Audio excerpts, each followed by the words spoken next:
When I bought my lakefront property 3 years ago, it came with one golden feature: private shoreline access, fully protected by legal easement. I built a sturdy cedar fence along the boundary to keep out wandering tourists and protect my family's peace. Everything was fine, until she moved in next door. Karen, the self-appointed enforcer of a nearby HOA I wasn't even part of. It started with notes on my gate: "This fence violates lake access rights." Then came the knock. Karen insisted my fence was blocking community enjoyment of her vision for a shared beach path, even though my land was fully deeded and not under HOA jurisdiction. I told her firmly, "This is private property. Stay off it." But she didn't listen. One weekend, while I was out of town, Karen hired a landscaping crew, under the HOA's name, to demolish my entire fence. Cameras caught the whole thing.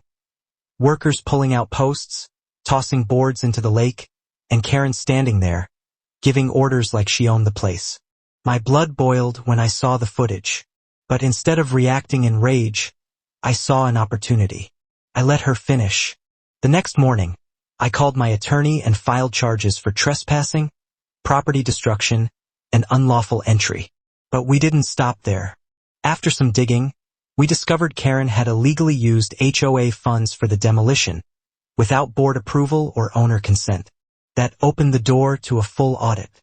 Turns out, Karen had been funneling HOA money into her personal landscaping business for months, staging community improvements that only benefited her property. When the board found out, they freaked. Within 2 weeks, Karen was not only voted out, she was facing civil lawsuits from multiple neighbors. But here's the kicker. Because she destroyed a legally protected boundary and used HOA resources to do it, the court granted me a lien against her property to recover damages plus legal fees. Karen couldn't pay. Her bank accounts were frozen due to fraud investigations. Her home was auctioned off under court order. I bought it through a shell bidder. Now Karen's old house? That's my guest cabin. The fence? Rebuilt twice as tall with security cameras and motion lights. Karen tried to bulldoze my rights for her lake fantasy, and I let her do just enough rope work to hang her entire empire. She destroyed my fence, but I took everything else.